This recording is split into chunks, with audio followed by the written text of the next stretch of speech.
That was expected. You can see the F-22s there and some of the cutaways from the cameras lining that red carpet. Hey humans, Brian the dog here, your trusty cynic on the world's latest dumpster fire.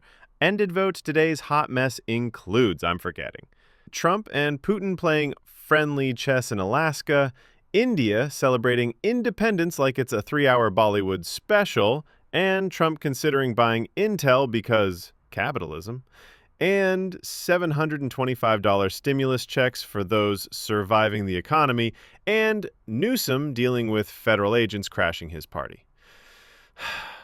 Yeah, grab your popcorn. This is going to be messy.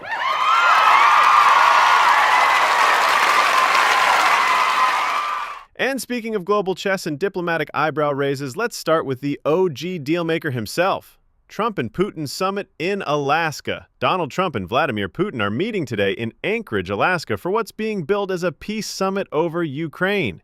Yes, peace summit, because nothing screams harmony like two leaders who could easily start a Twitter war with a single emoji.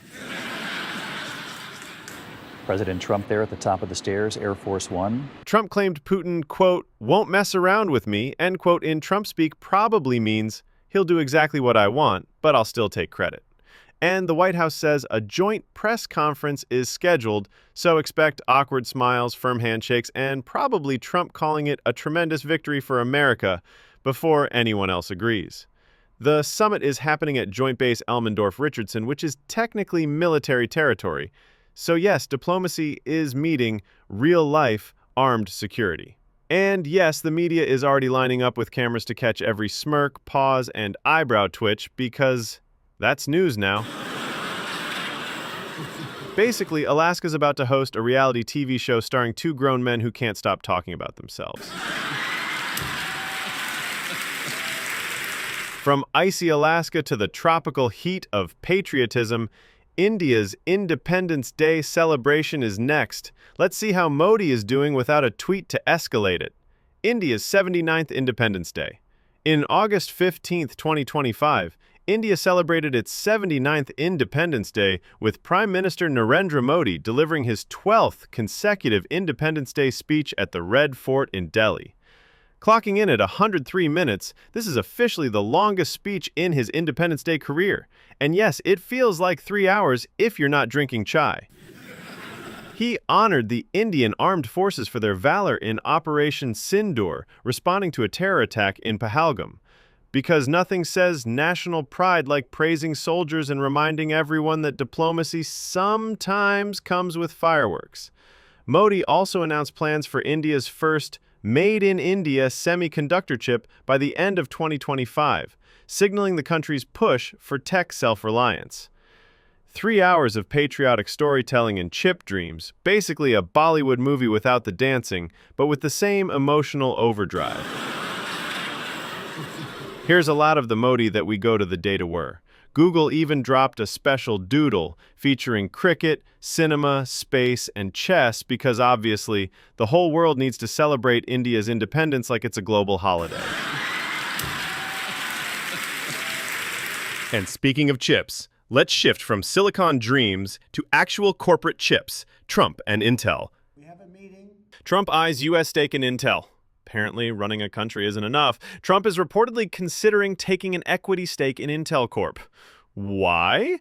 Boost domestic semiconductor manufacturing, flex presidential power, and maybe just because he can. Picture Trump in a boardroom yelling, "You're fired!" at a microprocessor.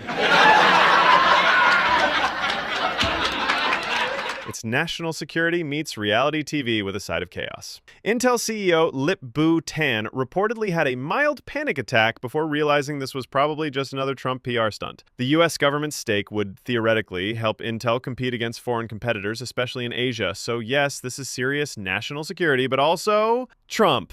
You know, unpredictable chaos mixed with the occasional good idea. While Trump plays Monopoly with Intel, millions of Americans are wondering if they'll finally see their stimulus money. Spoiler alert, they will, but don't get too excited. $725 stimulus check update. So, Americans, I know you've been refreshing your bank accounts more than TikTok. Here's the scoop. Despite wild rumors of $2,000 checks, the IRS is sending out $725 to eligible low and middle income recipients this August. That's right, enough to buy maybe a weekend of takeout and Netflix, or a single month of existential dread in your apartment. Just enough to remind you Uncle Sam is watching and occasionally caring. Payments will be distributed via direct deposit for most, but paper checks are making a comeback for the retro chic crowd. This is the first federal stimulus since, well, probably the last time inflation made you cry at a grocery store. And if cash doesn't excite you, nothing like a political spectacle to keep your blood pressure up. Enter Governor Newsom.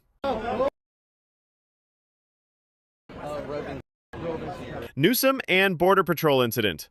In Los Angeles, Governor Gavin Newsom held a rally to promote California's plan to redraw congressional districts. Classic democracy. Except things got spicy when Border Patrol agents showed up and detained a man outside the venue. Nothing says live political theater like armed agents interrupting your press event. Newsom called it intimidation, while authorities claimed it was routine enforcement. Translation, politics just became a live-action episode of Survivor LA edition. The rally was packed with Democratic leaders, union reps, and Latino caucus members, all trying to explain redistricting without accidentally punching anyone. Newsom doubled down, stating, "We will not be intimidated." And honestly, in California, that's about as subtle as a Hollywood stunt. So from stimulus checks to political cameos, today's chaos isn't slowing down. And now, let's see what your sarcastic commentator has to say about it. There you have it, folks. Trump playing chess with Putin in Alaska. Modi giving India a 3-hour pep talk. Trump eyeing Intel like a kid in a candy store. $725 checks that are more motivational than helpful. And Newsom starring in his own political reality show. If this circus lit your cynicism on fire, smash that subscribe button and hit like, because Brian Post survives on sarcasm, outrage, and occasional truth bombs. Comment below which story made you spit out your coffee or your soul. Stay sarcastic, stay skeptical, and tune in next time, because in this world, the dumpster fire never sleeps.